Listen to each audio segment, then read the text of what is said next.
Namaste, Pranam, Gita Dhyana. Om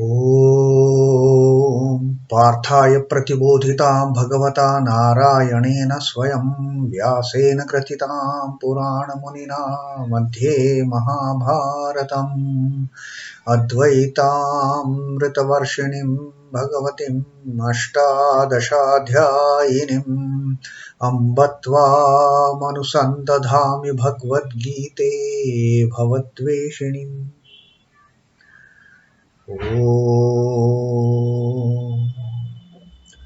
O Bhagavad Gita, with which Lord Narayana himself gave enlightenment to Arjuna.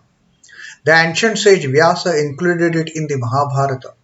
O goddess, showerer of the nectar-like knowledge of non-dualism contained in your 18 chapters. O my affectionate mother, the destroyer of rebirth, I meditate upon you. Krishna Vandana. Vasudeva Sutam Devam Kansachanura Mardanam Devaki Paramanandam Krishnam Vande Jagadguru. Son of Vasudeva, the slayer of Kansa and Chanur. Extreme delight for Mother Devaki. O Lord Krishna, the supreme teacher of the universe, my salutations to you. Srimad Bhagavad Gita, the 9th Adhyay of the Rajavidya, Rajaguhya Yoga. And Sri Krishna is telling us about the greatest secret, the Guhyatamam Pravikshami. That is what Sri Krishna started off this 9th Adhyay as. That idam tu te Guhyatamam Pravakshami Anasuyave. You being a person who doesn't cavil, who doesn't complain unnecessarily, I am going to tell you the greatest of the secrets. Guhyatamam idam. And then he is telling us about the Rajavidya and the Rajaguhya.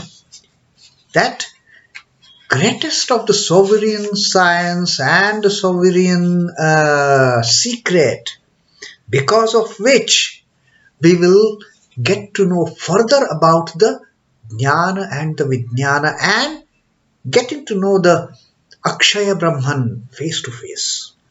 So the 4th shloka that we read, Sri Krishna has taught us that Maya tatamidam sarvam jagat avyakta murtina mat-sthāni sarva bhūtāni na chaham aiśhwaram.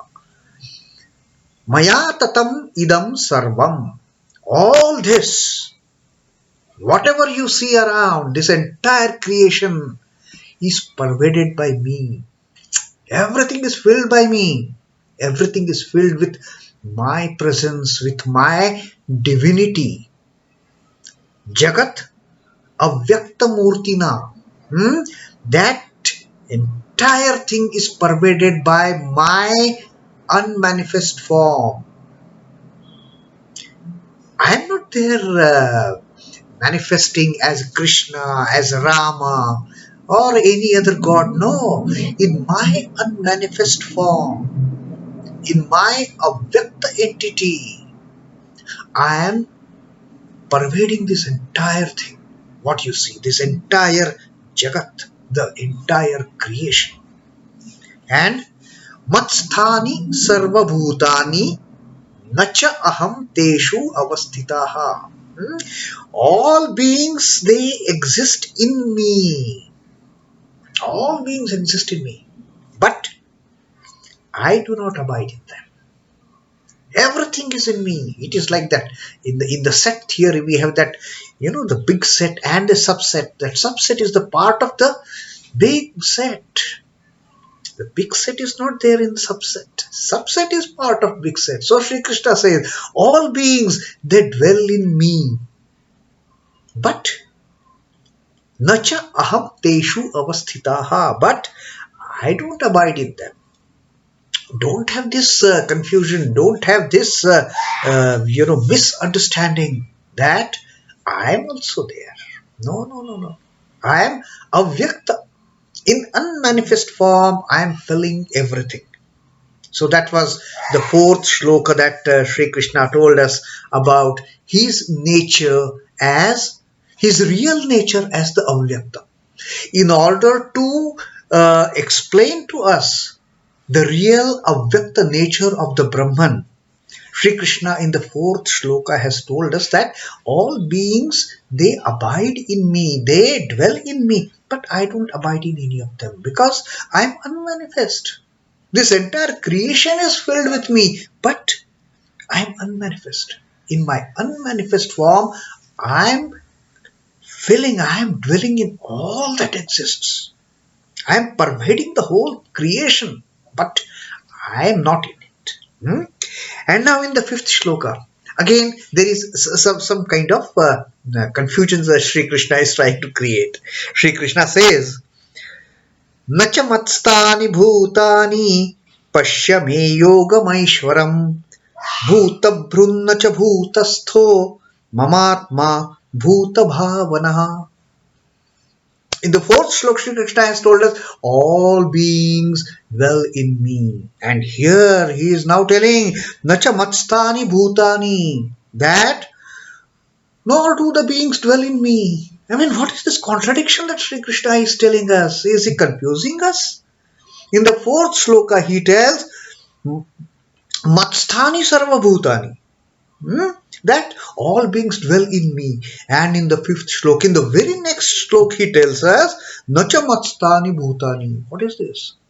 The beings don't dwell in me. Paśhya me yogam aiśhwaram. Now you see this one wonderful the divine yoga of my nature. Sri Krishna says, Paśhya me yogam aiśhwaram. My eternal divine, my most the perplexing yoga, the real glory of my yoga. Now you see what I am telling you. Paśhya me yogam aiśhwaram. Just behold my divine yoga, behold my eternal yoga, behold the glory of my divine yoga. What I am going to tell you. Nor do beings dwell in me. Bhūta-bhṛin cha bhūta-stho mamātmā bhūta-bhāvanaḥ. Bhūta-bhṛin. Bhūta-bhṛin is supporting the beings. Nacha bhūta-stho, and even not the dwelling in the beings. I am not supporting. And I am not dwelling in anything. Bringing forth and supporting the beings, mamātmā bhūta-bhāvanaḥ. I don't, bhūta-bhāvanaḥ is I bring forth, I create. Bhūta-bhāvanaḥ, I create. But I don't dwell in them. I am bringing them into effect. I am creating this creation, but I am not dwelling in them. I bring them out, bhūta-bhāvanaḥ, and also bhūta-bhṛin. I also support them. I make them grow. I make this creation grow. I bring into effect this creation. I sustain it. I make it grow. I make it bigger and bigger and bigger. I sustain it. I see to it that it sustains. I provide all the nourishment to this creation. I am taking care of it. But I am not part of it. I am no way connected with it. That is what Sri Krishna says. So he says, nor do the beings dwell in me. While earlier he has said that everything dwells in me. Now he says, nor do the beings dwell in me. And just look at my divine yoga. You look at my supreme yoga. You look at the glory of my divine yoga. Yogam aiśhwaram paśhya me. This is what my Maya is. While I have told you that everything dwells in me, now I am telling you, you remember that. That No, nor do the beings dwell in me. I am creating them. Yes, very much. Bhūta-bhāvanaḥ. I am creating all these beings. I am creating all this creation. And I am also sustaining it. I am also supporting the creation. Bhūta-bhṛin cha bhūta-stho. The creation I am supporting,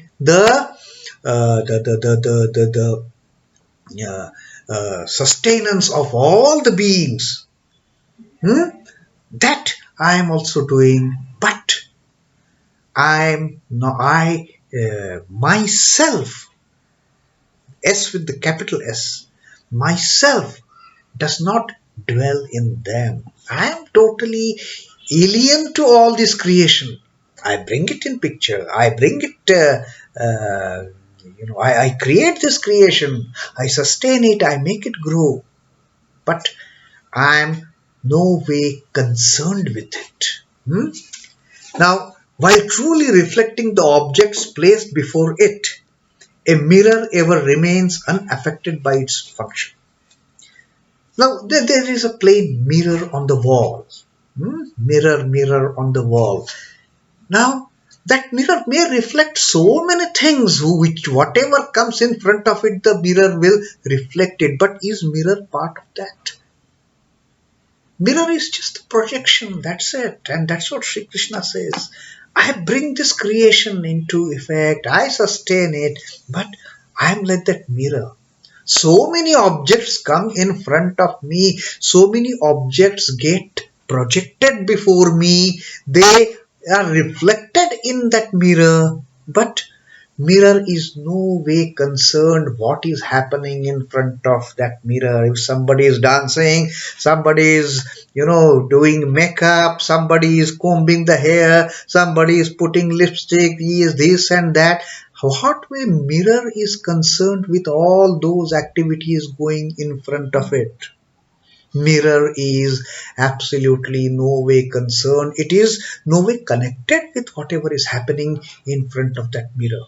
The objects come and go. They get projected in the mirror. They get reflected in the mirror. But mirror per se. Same example we can again give about that TV screen. We switch on the TV, so many programs are going on. Somewhere there is a big fight going on, the news going on, with some movies going on. On some channels there is some spiritual program going on, or somebody may be listening to some spiritual talks on the YouTube, being played on the TV screen. What way is TV screen connected with all these happenings? Nothing. The TV screen is just there behind, so to say, totally disconcerned. There is no concern for whatever is going on. You may keep on surfing the channels, now this, now next, now sports, now news, now entertainment, now cooking shows, now talks and lectures. So, is the screen anyway concerned with what is being projected on it? So Sri Krishna says, nor do these beings actually dwell in me. No. They do dwell in me, but they do not dwell in me because I am not connected with it. I am not concerned with it. Although Sri Krishna says that I bring them into effect. I bring forth all this creation. I sustain the creation. I nourish the creation. I make this creation to grow. But I myself, my being is not part of it. So that is the another outstanding teaching that Sri Krishna has given us in this, that there is a grandeur, uniformity, precision, plan, purpose in projecting, preserving and withholding the universe. Everything meticulously, Lord is working upon it. The creation and sustenance and its growth and how it is going forward. Everything is happening there. Meticulous plan. And that is the Yogam aiśhwaram of the Lord. Sri Krishna says, just look at this glorious, the divine yoga that I am exhibiting for you. Look at this, understand this divine yoga, understand this yoga aishwaryam of mine. Now, Brahman is ever himself, or rather, the Brahman is ever itself. Brahma cannot be he or she or it. Brahman is Brahman. In the midst of all this sport that is happening, in the midst of all this activity, in the midst of all this turmoil, in the midst of all that is going around, Brahman is there, totally aloof, no way concerned, neither happy, nor sorrow, nor joyous, nor in misery, nothing. That is happening.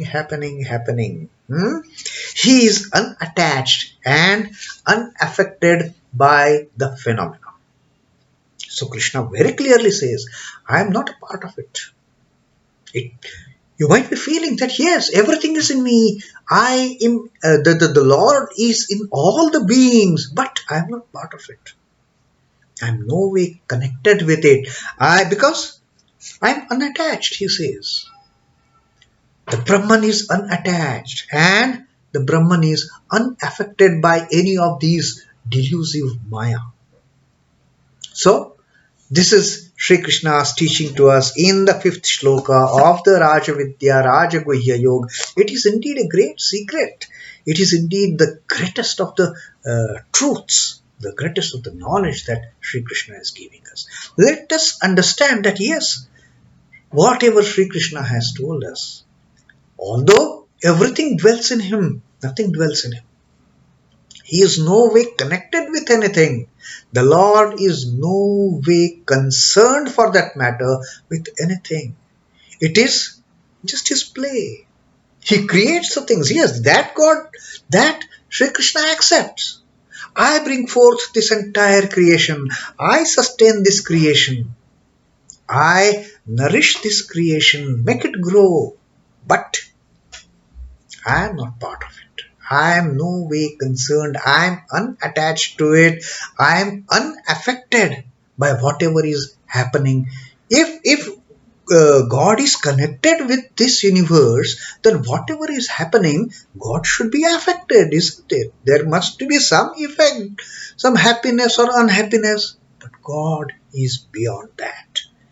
The Lord doesn't need happiness. The Lord only knows Satchit Ananda, the absolute bliss. That is the nature of the Lord. And therefore, Lord says, I am no way connected with this phenomenal world. I create it, but I am not part of it. Such beautiful teaching. And let us imbibe that teaching. And let us try to understand what is our role in that creation. What is our status in that wonderful, mighty creation of the Lord? What is our position in His Yoga Aishwaryam? Where do we stand in His Leela of the divine yoga?